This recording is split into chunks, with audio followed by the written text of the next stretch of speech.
নাকি তার আধ্যাত্মিক নেতা, কখনো গুরু, কখনো প্রধান, কখনো আরো কি।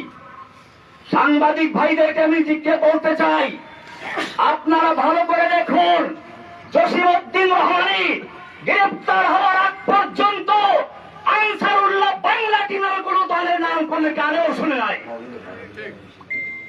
আমি চ্যালেঞ্জ করে বলি, বাংলাদেশে আনসারুল্লাহ বাংলা টিম নামে কোন দল নাই।